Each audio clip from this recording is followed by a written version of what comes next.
ভুটানের বিপক্ষে FIFA friendly ম্যাচে বাংলাদেশ 2-0 গোলে জিতেছে, কিন্তু স্কোর লাইন দেখে আসলে বোঝার উপায় নেই এই ম্যাচে বাংলাদেশ কতটা কতটা কতটা আধিপত্য বিস্তার করে খেলেছে একেবারে শুরু থেকে শেষ পর্যন্ত।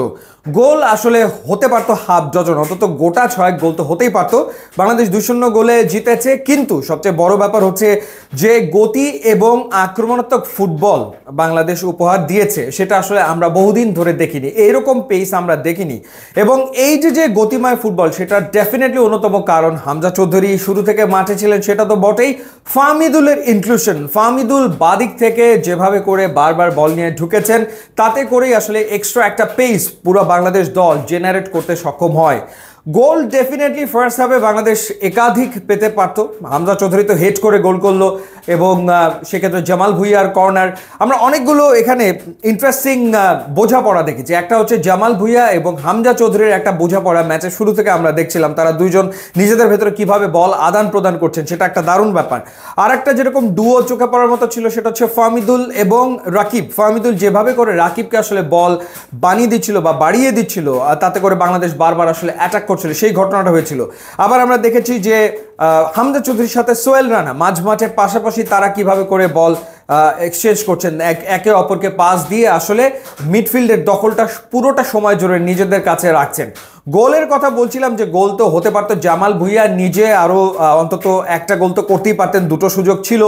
রাকিব গোটা দুয়েক গোল করতে পারতেন, এবং একই সাথে মোরসালিন বদলি হিসেবে যিনি মাঠে নেমেছেন তিনিও কিন্তু গোটা দুয়েক গোল করতেই পারতেন, সেগুলো হয়নি, নানা কারণে হয়নি।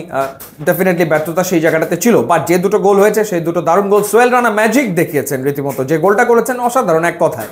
তো গোল দুটো হলেও ওভারঅল এরকম অ্যাটাকিং ফুটবল বাংলাদেশ সবশেষ কবে খেলেছে সেটা কিন্তু মনে করাটা খুবই একেবারে কষ্টসাধ্য ব্যাপার। এবং ফাহমিদুল তিনি আসলে প্রথম ম্যাচেই তিনি তার প্রতিভার জানান দিয়েছেন, তার প্রতিভা মাঠে দেখা গেছে।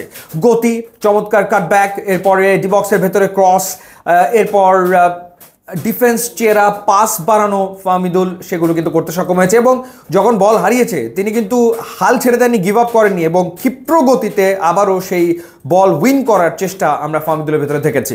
খুবই খুবই খুবই ইমপ্রেসিভ, ডেফিনেটলি এ ব্যাপারে কোনো সন্দেহ আসলে নাই।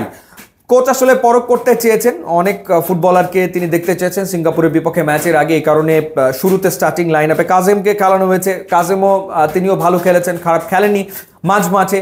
এবং একই সাথে আমরা দেখলাম তাজউদ্দিনকে প্লেইং 11-এ রাখা হয়েছিল, পরবর্তীতে বদলি হিসেবে আবার মাঠে নেমেছেন হৃদয়, এরপরে নামানো হয়েছে আলামিনকে, ফাইমকে খেলানো হয়েছে বদলি প্লেয়ার হিসেবে, মুরসালিন বদলি হিসেবে মাঠে নেমেছে।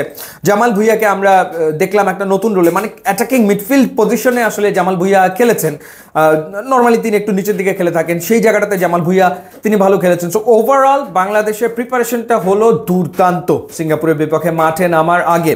যে ফুটবলটা ভুটানের এগেনস্টে বাংলাদেশ খেলেছে,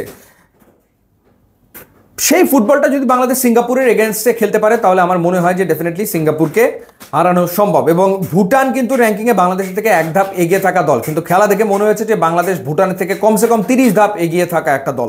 এতটা ডমিনেন্স ছিল বাংলাদেশের, কোনো সন্দেহের ব্যাপারে নাই।